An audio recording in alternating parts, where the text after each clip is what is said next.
Marami pa rin nagtatanong kung bakit daw hindi sila makapag-login sa bagong aplikasyon ng OWA. At mayroon din naman daw silang account sa dating aplikasyon ng OWA. So pag tinry daw nila mag-login, hindi daw sila makapag-login. So kung gusto nyo malaman kung bakit hindi kayo makapag-login, ay panoorin nyo ang video na to kasi malalaman nyo kung bakit hindi kayo makapag-login. At sa video rin na to ay papakita ko sa inyo kung paano mag-sign up or mag-register ulit sa bagong aplikasyon ng OWA. Kung gusto mo malaman, tara na tapusin na panoorin ng video na to. So bago ang lahat, welcome to my channel, Hamady Vlog. Welcome to my tutorial. So tara na guys, simulan na natin.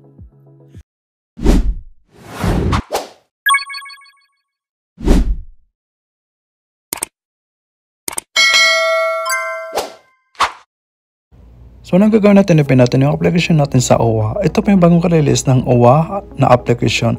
So sa akin naka-download, so open ko na lang siya guys.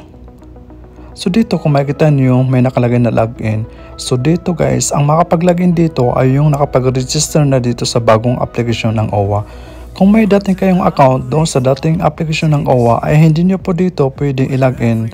Kasi hindi po gagana dito yung password nyo. Kasi kailangan nyo po mag-register ulit o mag-sign up ulit. So tandaan guys, bago kayo mag-sign up dito ay dapat kung anong ilalagay nyo ng mga details dito ay kapares doon sa dating application na OWA.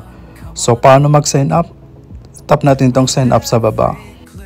So andito na tayo sa registration form. Fill in the details below. So kailangan po natin sagutan to guys. Kailangan po natin lagyan dito pero dapat ang ilalagay natin dito ng mga details ay kapares doon sa dating account nyo doon sa dating application ng OWA. So unang ano dito guys ay email address, tapos yung last name, first name, middle name, suffix name, pero optional lang yan guys. Cellphone number, tapos date of birth. So kailangan po ilagay nyo lahat yan. Dapat ang ilagay nyo dyan ay tama kung saan kapares doon sa dating nilagay nyo nung nag-register kayo sa dating application ng OWA. Pero guys, kung wala ka pang account doon sa dating application ng OWA tapos gusto mong mag-register dito sa bagong release na application ng OWA, ay kailangan lahat po ng details na ilalagay mo dito ay magkatugma doon sa record mo dati sa OWA kung saan yung first na nag-register ka bago ka naging OFW paalis ng Pinas. So pagkatapos nyo lagyan lahat yan guys, i-check nyo muna ng maayos yung lahat ng details na nilagay nyo kasi baka may mali. Tapos pag okay na, itap nyo yung sign up. Then makareceive tayo ng OTP doon sa ating email address na nilagay natin dito. Kaya dapat active yung email address na nilagay natin dito para ma-receive natin yung OTP.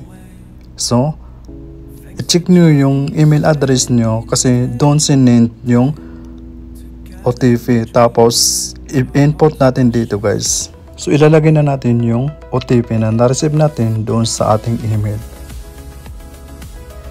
Then tapos submit. So dito naman guys, gagawa tayo ng PIN or mag-create tayo ng PIN. Ito yung pinaka-password natin. So tandaan po natin guys, ang ilalagay po natin dito ay yung madali po natin matandaan kasi para pakapag-login tayo ay madali po natin ma-open yung account natin dito sa OWA. So yan po yung pinaka-ID number natin. So yan po yung ilalagay natin pag maglalagin tayo. So ngayon ay gagawa na tayo ng password or PIN ng ating account. Then pagkatapos pag nakagawa kayo ay itap niyo tong create PIN sa baba.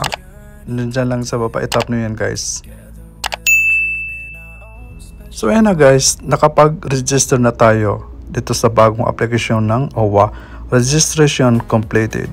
So okay na siya guys. So itry natin mag-login. So ilalagay ko dito yung OWA ID ko. Then tapos itap natin yung login. Then ilalagay natin dito yung ginawa natin na PIN kanina or password kanina. So ayan na guys, okay na. So nakagawa na tayo o nakapag-register na tayo dito sa bagong application ng OWA. So i-open natin yung membership information. So ayan na guys, active na yung membership natin sa OWA. Your membership status is active. So active pa rin yung membership natin sa OWA.